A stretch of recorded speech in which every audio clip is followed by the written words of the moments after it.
합격한다니까. 그 배옥 같은 그 하얀 뜨 아닙니까? 그게 초심으로 돌아가라는 겁니다. 여러분이 순수한 열정이 있기 때문에 100% 합격합니다. 자, 미리 축하드립니다. 지금 이거는 그냥 합격의 영광을 위해서 남한테 열심히 하는 것처럼 보이는 것뿐이다 이렇게 생각하시고 그냥 재밌게 다니시면 됩니다. 자, 10번, 11번 부동산 이중매매입니다. 흔히 이중매매 유효성 그런데 이중매매는 갑이 자기 부동산을 을에게 매매를 한다. 그래서 제1매매죠. 제1매매 자체는 하자가 없어요. 그냥 중도금까지 받았습니다. 그럼 이 을은 목적물을 잔금 받을 때 을에게 이전해 줄 의무가 있습니다. 그 의무를 위반한 거죠. 의무를 위반하는 게 무슨 행위게? 배임행위입니다. 그래서 배임행위를 해서 병과 다시 매매를 하는 거죠. 그래서 등기를 넘깁니다. 그럼 우리가 말하는 거 이중매매 유효성은 결국 누구와 누구의 매매다?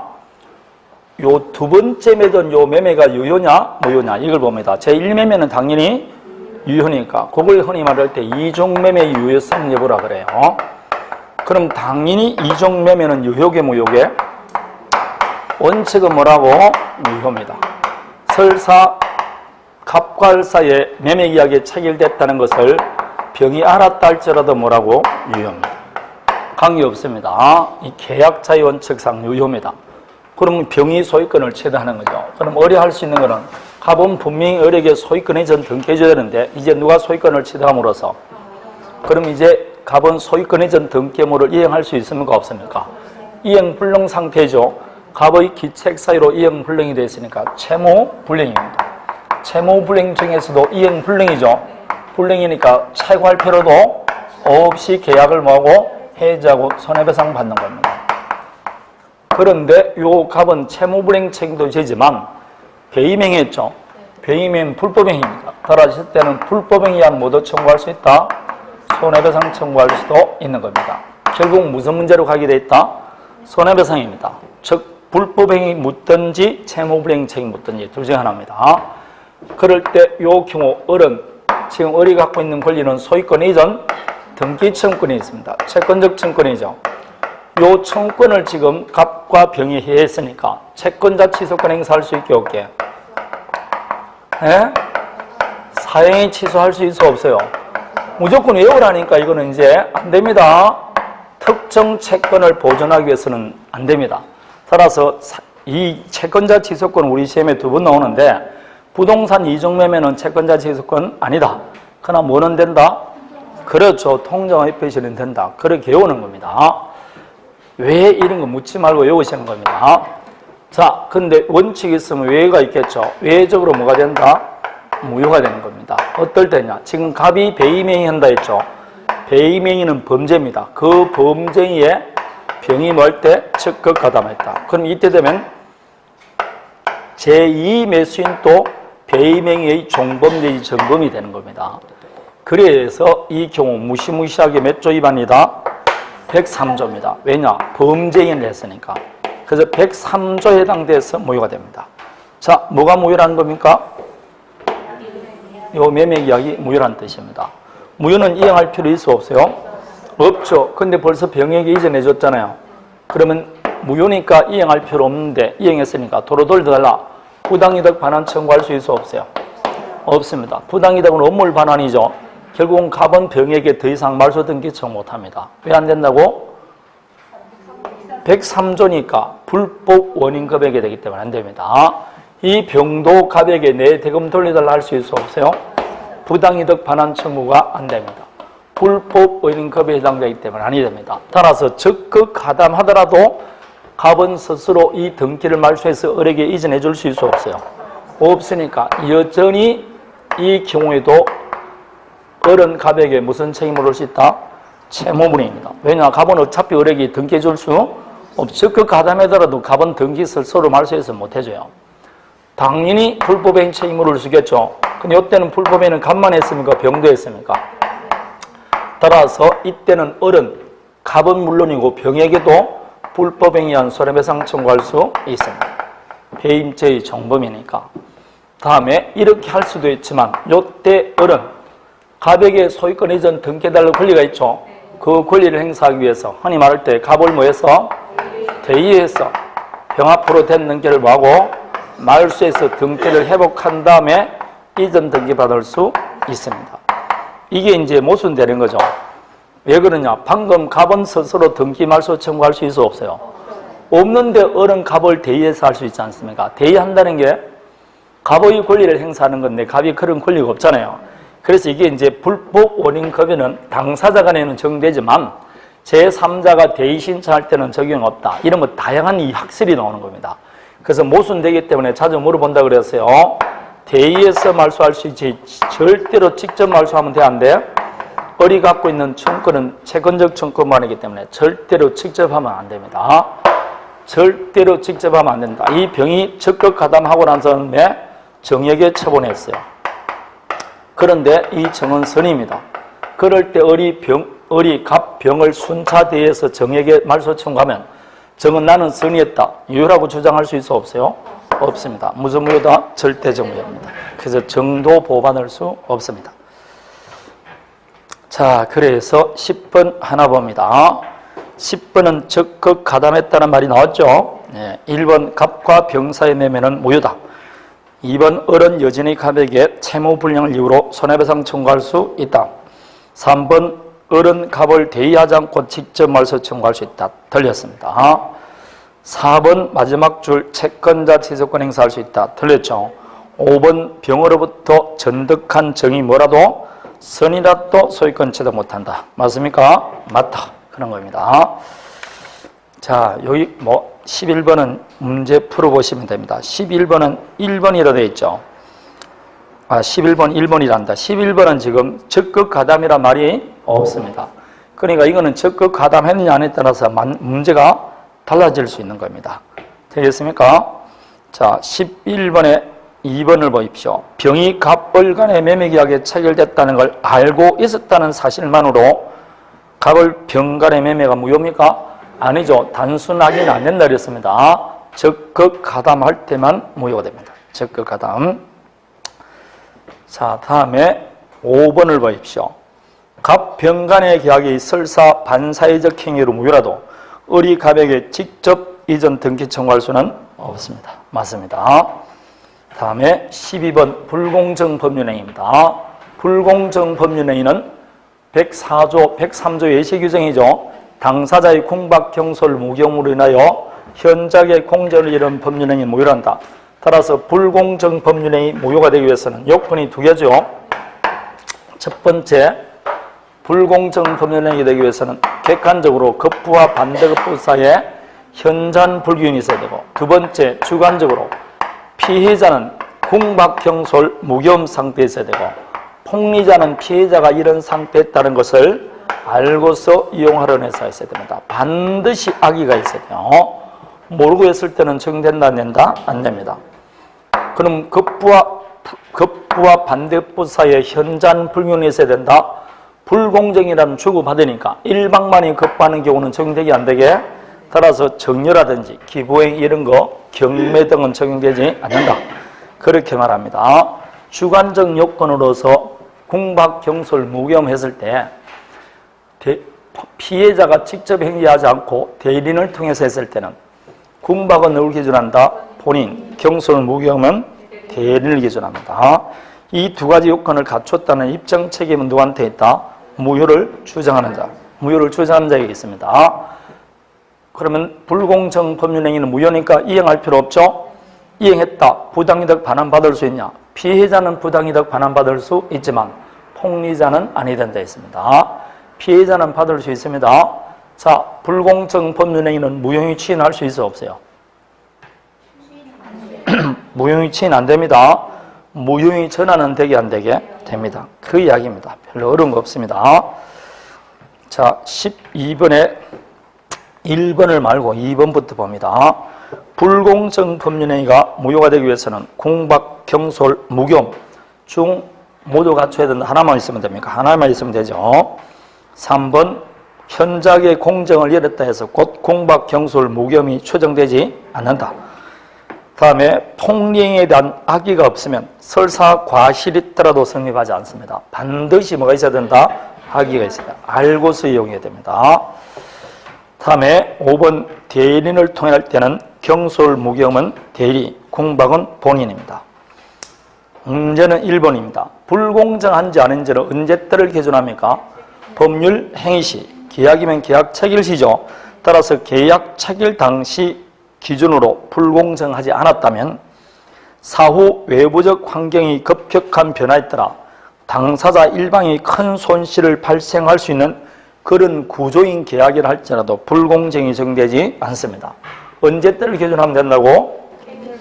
법률 행위시를 기준하면 된다는 겁니다. 이게 그 유명한 키코 사건인데 여러분 2008년도 되기 전까지는 우리나라 수출이 계속 잘 됐어요.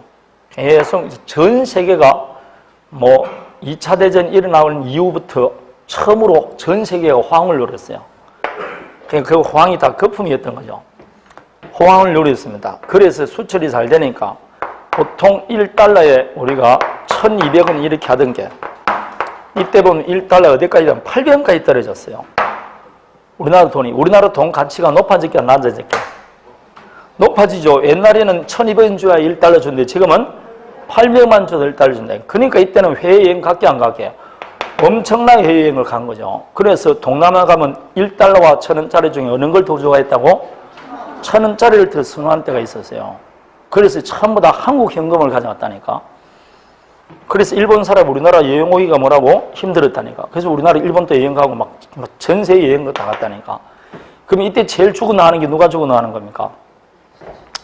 국보가 빠져나가기 시작해요. 수출이 안 돼요. 왜냐하면 지금은 내가 한 개 팔아가지고 옛날에 얼마 벌었는데 지금은 800원밖에 못 벌잖아. 그럼 수출하면 힘들어지는 거지. 단가가 완전히 떨어져 버린 거죠. 한 대 1200원 팔았더니 얼마 판다고? 800원 파는 거죠. 그래서 이게 수출이 잘 되고 높아지면 돈 가치가 올라가고 돈 가치가 올라가면 물건 파는 사람한테 힘듭니다. 그래서 이게 더 떨어질 수 있으니까 은행하고 기업 간의 환의 해지를 위해서 계약을 한 겁니다. 이제 이 계약을 해서 더 떨어졌을 때 은행 예금한 사람들은 달러를 찾을 수도 있고 한국 돈을 찾을 수 있게 이렇게 상호 계약을 한 겁니다. 근데 2008년 일하고 나서 리먼 브라더스 파고산이 됐죠. 우리나라 돈 가치가 얼마나 됐다고? 1200까지 1250원까지 올라가 버렸어요. 그러니까 은행에서 얼마 달랐냐면 두 사람 사이 있을 때 은행에 옵션을 갖고 있었던 겁니다. 은행은 달러 돈을 달라는 게 아니고 뭘 달라 그런다? 한국 돈을 달라고 했다니까. 그럼 지금 얼마에 1달러에 얼마에 벌었다가 8번 했다가 얼마를 줘야 된다고?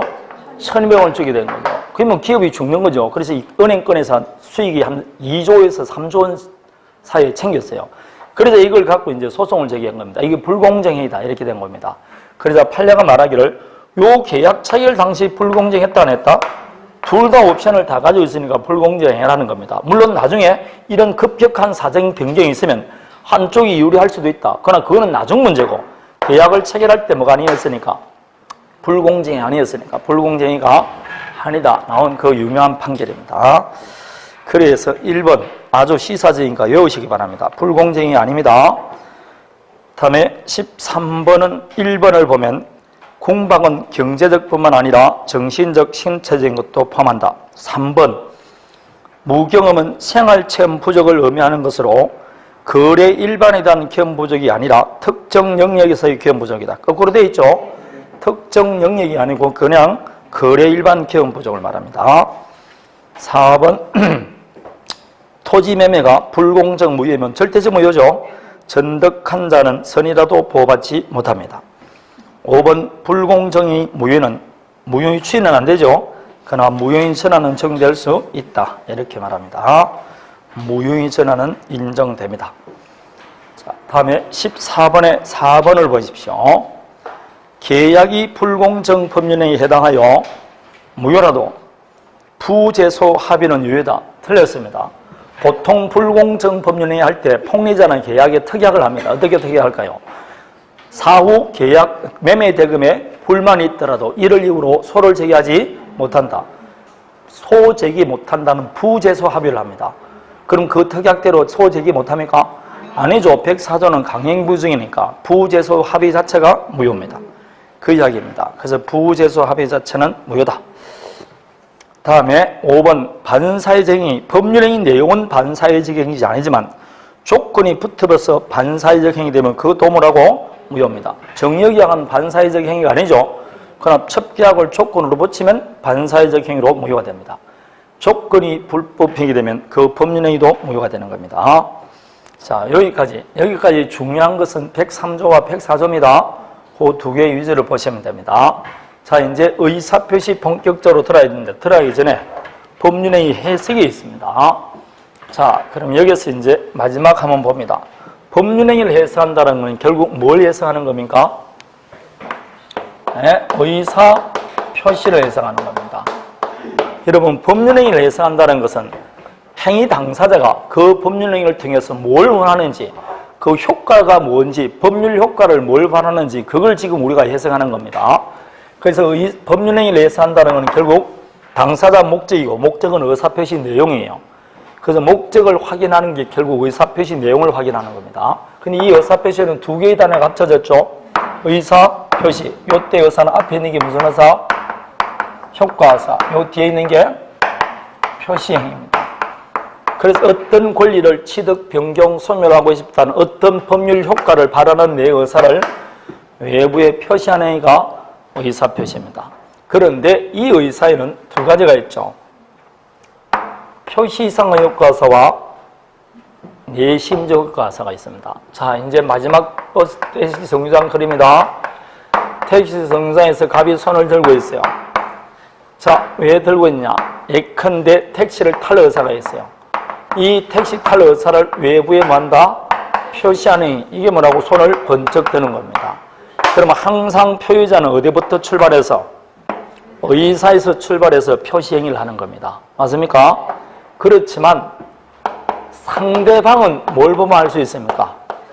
요 표시행위로부터 그 사람이 어떤 의사를 갖고 있는지 아는 겁니다. 우리는 택시 정류장에서 손을 들고 있으면 아, 그 사람이 운송계약 체결을 원하는구나. 알 수 있습니까? 없습니까? 이렇게 표시행위로부터 추단되는 의사, 이걸 표시상의 효과사라 그래요. 표시행위로부터 추단되는 의사, 뭐라 그런다고? 표시상의 효과사. 그런데 이 갑은 지금 사실상 택시 탈 의사가 없고 겨드랑이가 가려워서 지금 이게 털입니다. 3개월 동안 제노를 안 했더만 털이 너무 많이 나. 우리 집에는 곳곳이 겨드랑이 뭐 하는 게 있습니다. 딸이 2명이고 여자 1명 더 있으니까 막 온갖 것들 많습니다. 근데 남자는 혼자밖에 없었는데 나를 완전히 무시하고 뭐라고 온갖 걸 다 벌려놨습니다. 우리 딸은 더 그래요. 이게 나를 지금 뭔지 막 난립니다. 털 나면 다 내 탓이라 그러고 뭔가 제모하기 돈 달라 그럽니다. 그래서 내가 테이프 튼튼한 거 사올까? 내가 그렇게 한다. 제모해달라며. 우리 학원에 테이프 엄청 든든한 거 있다. 예원이 안 나게 해달라는 것. 미칩니다.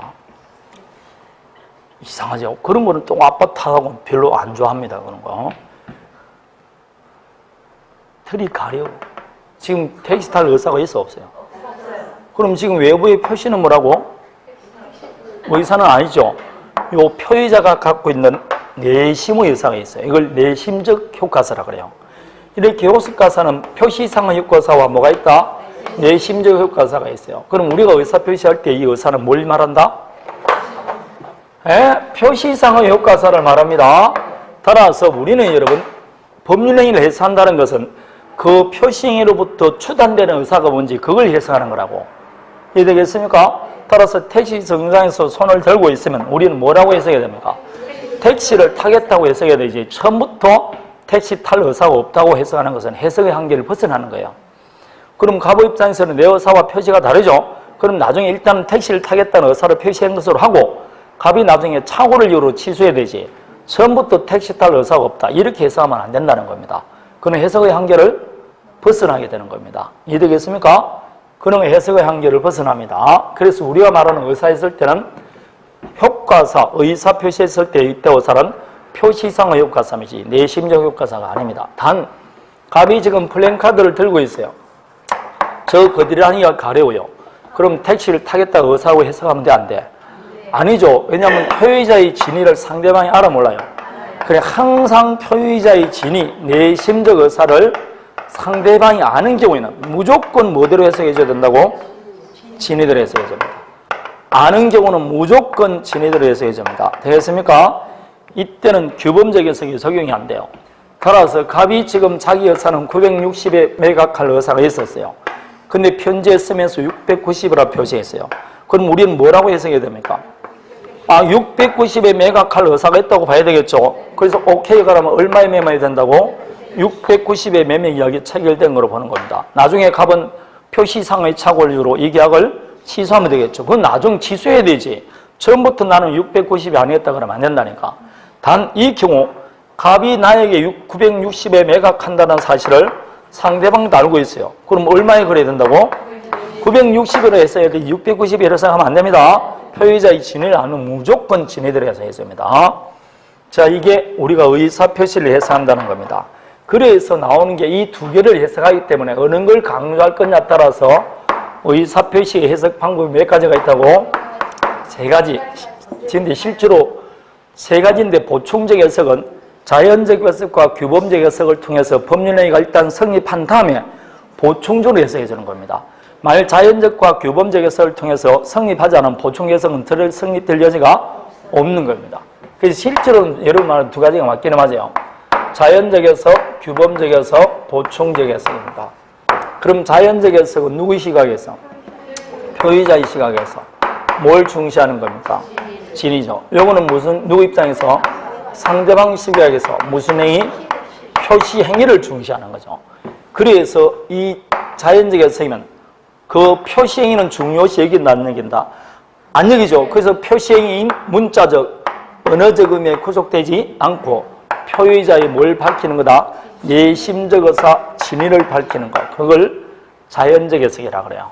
되겠습니까? 따라서 저기 잡새가 지나가나 그러더라도 문자적 의미대로 참새 일종으로 보지 않고 표의자의 진위대로 경찰로 본다. 이런 걸 자연적 해석이라고 그래요. 저기 꼰대가 지나가네. 교장 지나가는 걸 꼰대라 그러지 않습니까? 아닙니까? 아니면 꼰대 선생이라고 하는 경우도 있죠. 옛날에 그래서 여러분 학교 다닐 때 다 선생 이름 별명 불러서 안 불러서? 다 불렀잖아. 안 부른 척 하지 마십시오. 중학교 3학년, 고등학교 3학년 중에서 별명을 안 부르고 다 한 번도 학교에 다니는 사람은 그건 인간이 아닙니다. 그때는 다 아네. 그러면 자기들끼리만 암호를 이야기하지만 그 암호대로 해석하는 사람 한 명도 없잖아. 전부 다 무슨 해석이라고? 자연적 해석이에요. 표의자의 진위대로 해석한다니까. 왜냐? 상대방이 진위를 아니까. 그런 겁니다. 따라서 표의자의 진위대로 해석하기 때문에 흔히 이혼을 하는 자가 자기 친구에게 정리를 합니다. 도성안을 정리한다고 표시했어요. 그러나 살아생전에 이 자는 포도주 저장소를 도성안으로 말했습니다. 그럼 표시된 대로 도성안을 해석하지 않고 포도주 저장소로 해석하는 거, 이런 걸 자연적 해석이라고 해요. 그럼 자연적 해석 같으면 잘못 표시하더라도 항상 내 진위대로 해석해 주니까 O 표시하더라도 잘못이 해가 있어 없어요? 이 O 표시 무효의 법칙이라는 겁니다. 따라서 내가 비록 960으로 표시를 하더라도 690 의사가 있었는데 690으로 표시되더라도 항상 내가 원하는 대로 얼마로 해석해 준다? 690으로 해석하는 게 자연적 해석이에요. 따라서 자연적 해석에 따르면 뭐가 없다고? 사고 문제가 발생할 여지가 없는 겁니다. 항상 이내의 진위대로 해석해 주니까. 그러나 규범적 해석은 그냥 표의자의 진위는 문제없고 무조건 뭐대로?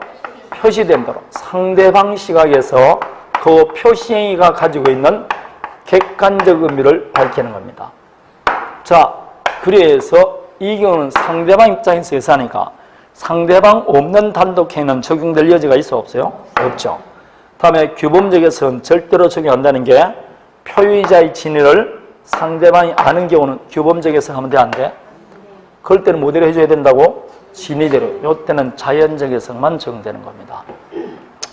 자, 더 받을 돈이 있음에도 불구하고 영서증에 총완결이 되었었어요. 그럼 표시된 대로 완결된 것으로 봅니다. 이런 게 무슨 해석? 규범적 해석입니다.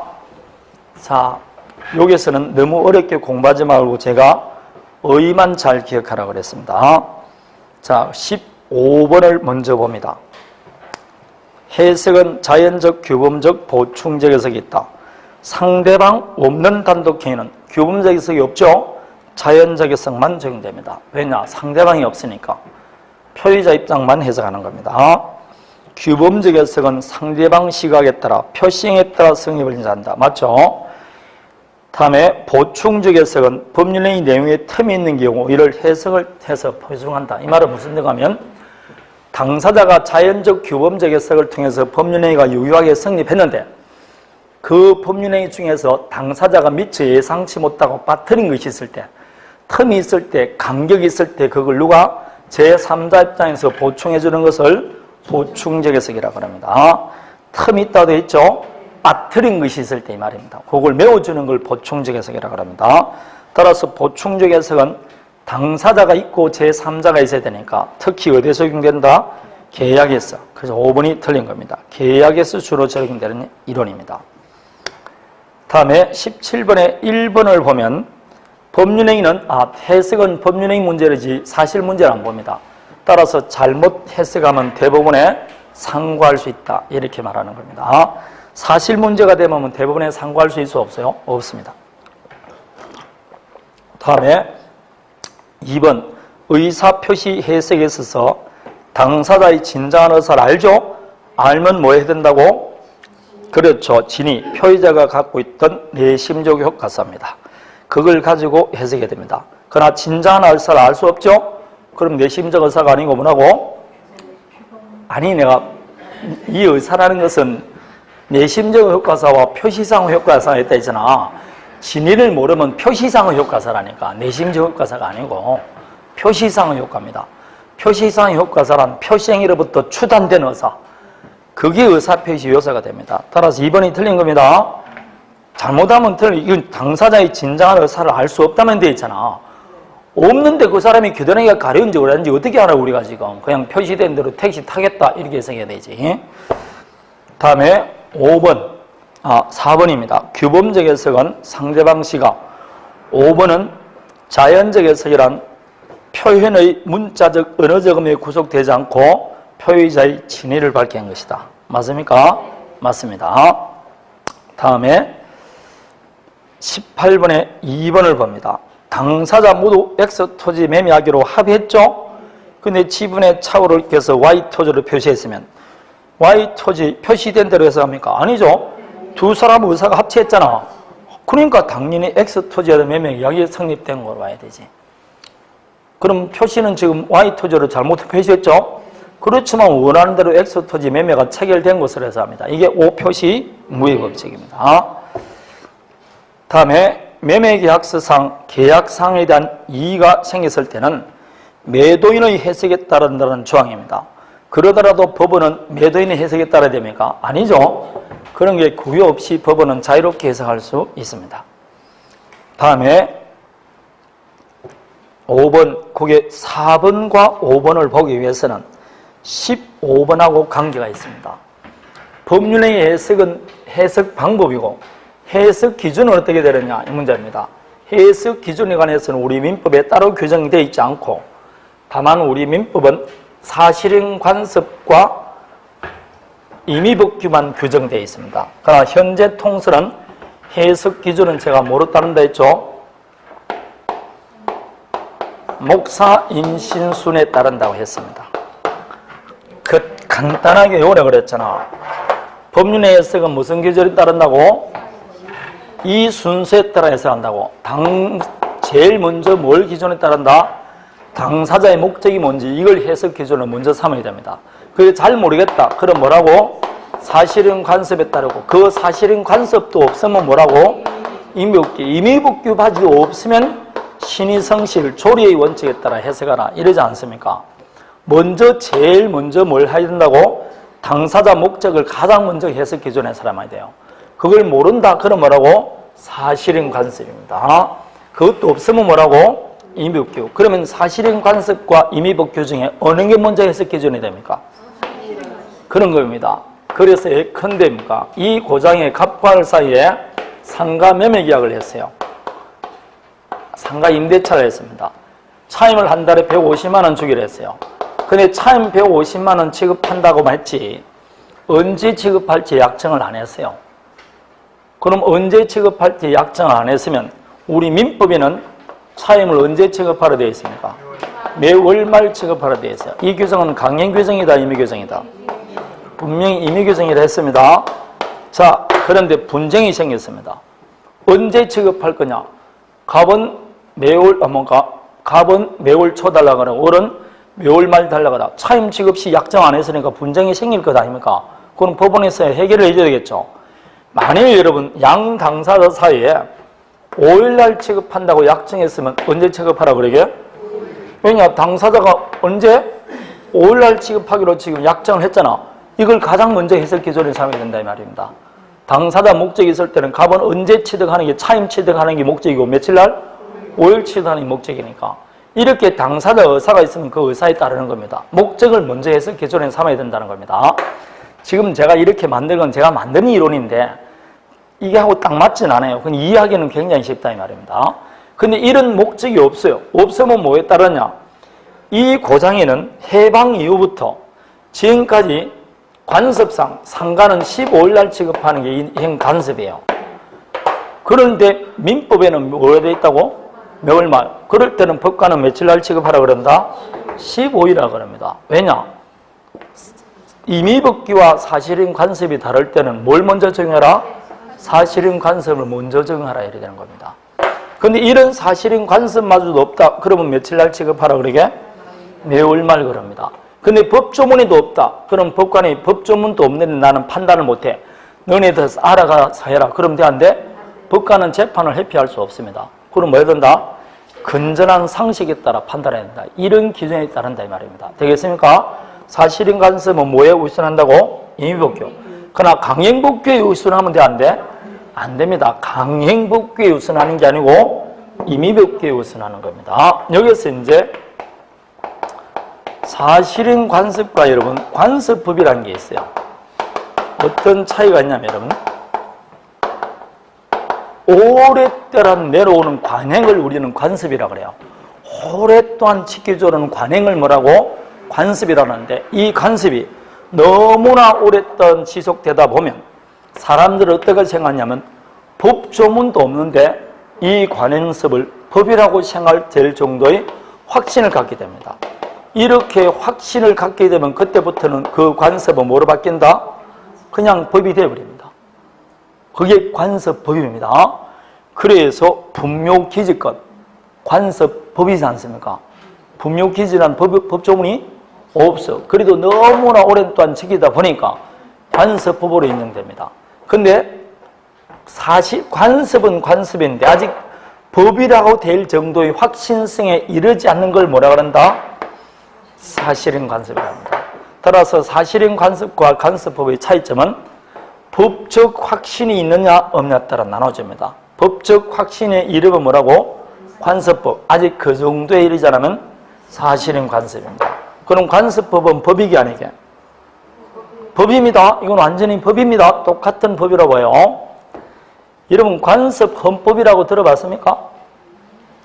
관습 헌법이 한때 엄청나게 여러분 우리나라를 강타했잖아요. 노무현 정부 때 수도를 어디로 옮기려고 했습니까? 대전 옮긴다 했잖아요. 그래서 수도 이전 법을 만들었다니까요. 근데 이 법이 헌법에 위반됐다는 겁니다. 그래서 소를 붙었잖아요. 헌법재판소에서 어떻게 났다고? 이 법은 위헌이라고 판결 나왔다니까. 위헌이라고 판결하는데 우리나라 어느 법률에도 수도는 서울 대한민국을 한다는 게 없어요. 그럼 거꾸로 태극기는 우리나라 국기죠. 그럼 우리나라 어느 법에도 태극기를 국기로 한다는 표현이 없어요. 헌법에 그런 조문이 없다니까. 태극기를 뭐라고 국기로 한다는 조문도 없고 이해되겠습니까? 헌법에 뭐도 없다고? 서울을 수도로 한다는 규정이 없다니까. 근데 이게 헌법이 위반됐다는 거 아닙니까? 왜 위반됐냐? 우리가 대학교 배울 때 배웁니다. 헌법도 관습헌법이 있어요. 사람들이 오래 내려온 관습헌법인데 그 대표적인 뭐라고? 태극기입니다. 우리나라 사람들은 태극기를 뭐로 본다고? 우리나라 국기를 보는 게 오랜 관행으로 넘어왔기 때문에 이거는 모든 국민의 총안이 헌법으로 보는 겁니다. 그걸 바꾸려면 뭘 바꿔야 된다? 헌법을 바꿔야 되지 법률로서는 못 바꾼다. 수도도 마찬가지입니다. 모든 사람이 우리나라 수도는 뭐로 했기 때문에? 서울로 했기 때문에 이걸 헌법에는 적혀 있지 않지만 그런 헌법을 무슨 헌법? 관습헌법이라고 그래요. 그래서 이게 위반되기 때문에 위헌 판결나서 결국 못 움직이지 않습니까? 별로 기억 없습니까? 그때 법무부 장관을 했던 분이 여자분이 있었어요. 강모씨입니다. 그분은 법무부 장관이지만 소송 나갈 때 패소할 걸 미리 예상했다 그러잖아요.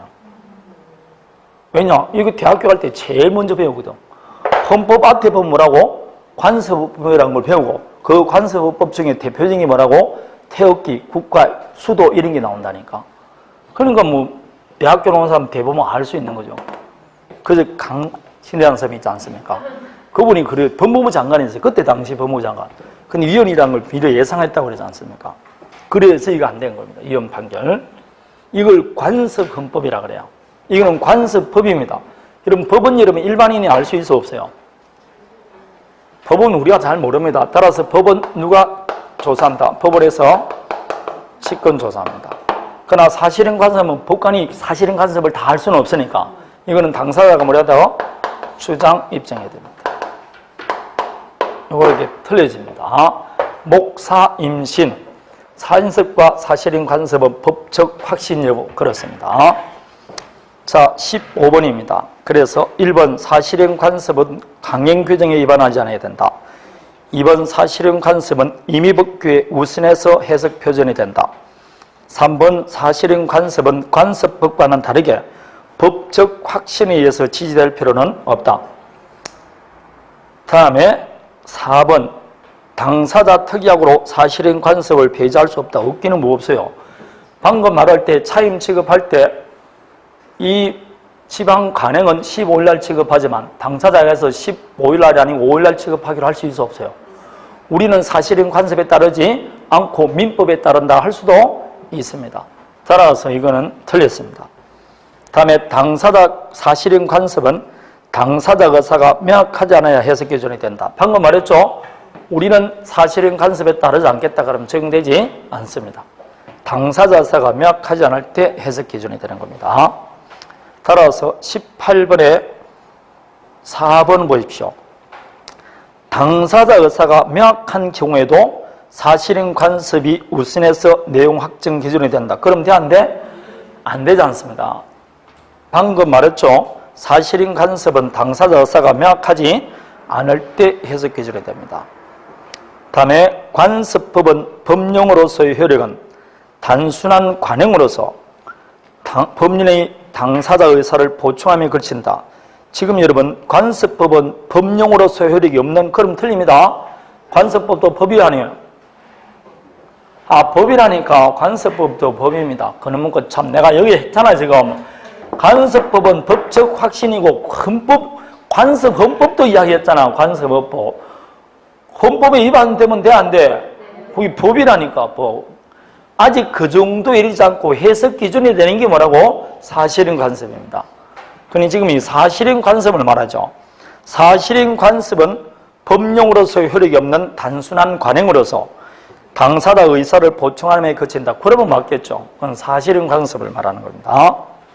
자, 19번 5표시 무효의 법칙입니다. 5표시 무효의 법칙은 자연적 해석일 때 나오는 이야기죠. 이게 원래 노르웨이에 있었던 상호고기 사건인데 우리나라는 토지 불화 사건이다 이렇게 말합니다. 이 갑이 실제로는 국가였어요. X 토지를 을에게 매매합니다. 그래서 이 을과 갑이 X 토지 현장 답사다 가보고 가격 절충도 합니다. 그래서 좋습니다. 사겠습니다 하고 매매 계약서를 작성하는데 그 계약서에 당연히 소재지 서겠죠.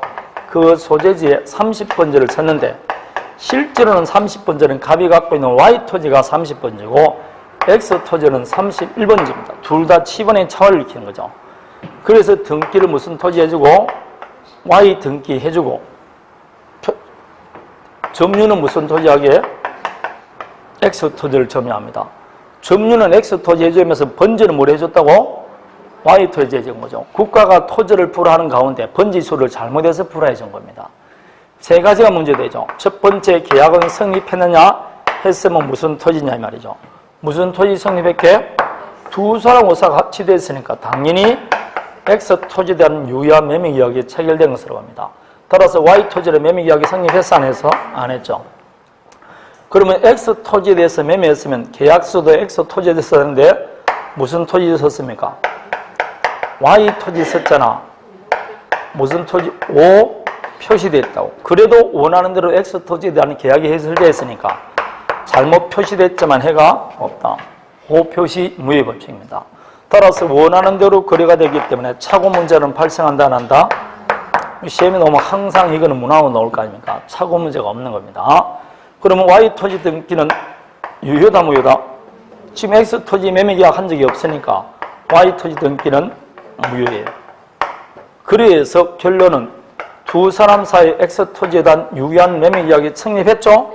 대금까지 다 줬으니까 여전히 값은 어리게 X 토지 소유권 이전 등기 청구할 수 있습니다. 소멸시효 걸리게 안 걸리게? 안 걸립니다. 왜 안 걸립니까?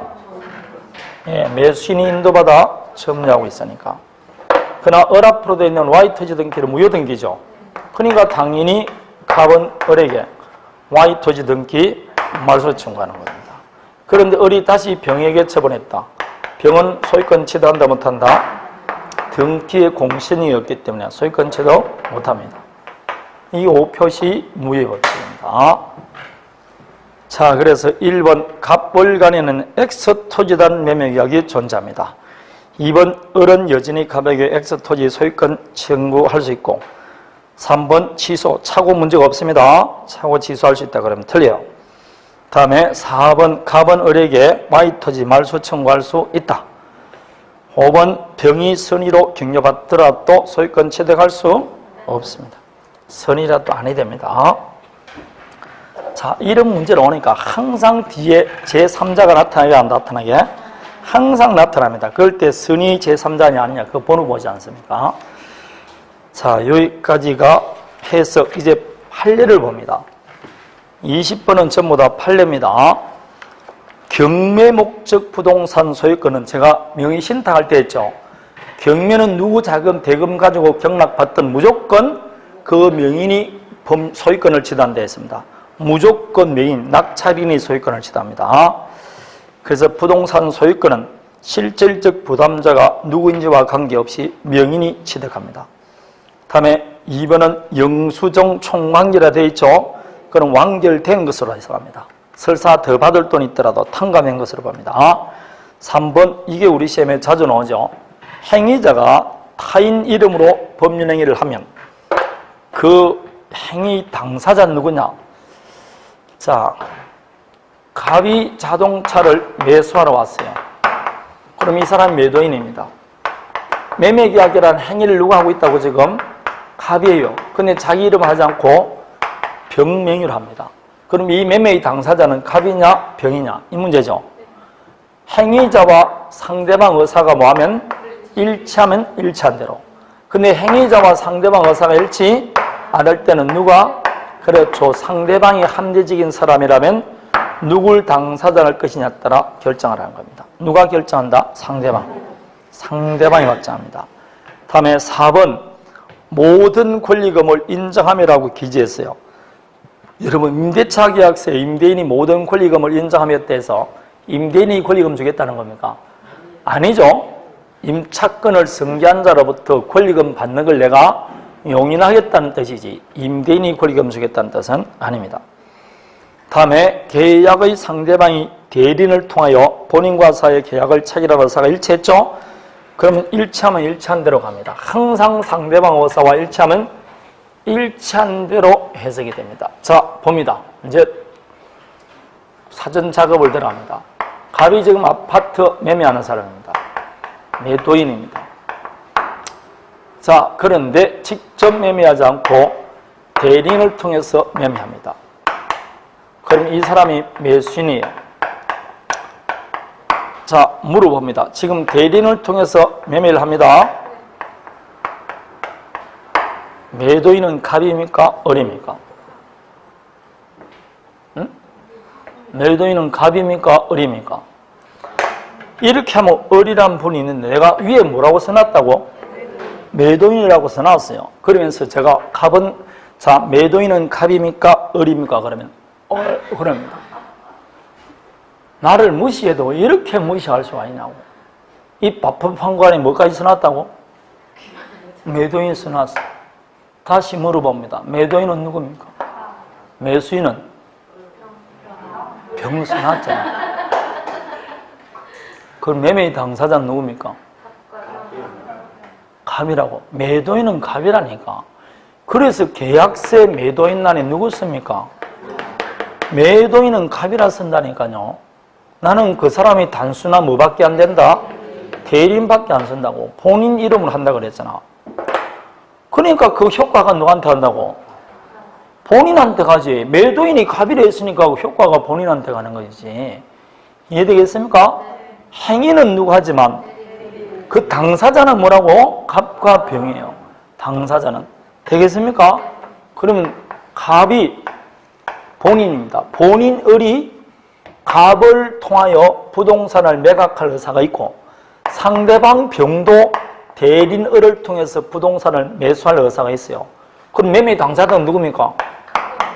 갑과 병이지. 대리인을 통해서 의사가 있었으니까. 그럴 때는 을에게 대리권이 있는지 없는지와 관계없이 이 매매 당사자는 누구라고? 갑과 병이 됩니다. 왜냐? 두 사람 의사가 뭐였으니까? 일치했잖아. 항상 일치하면 일치한 대로 간다고. 그게 5번 이야기입니다. 당사자가 될 수 없다 했으니까 틀린 겁니다. 틀렸습니다. 자, 이제 의사표시입니다. 백설기를 먹다 보니까 시간이 많이 갔습니다. 조금 쉬었다가 나머지 하도록 하겠습니다.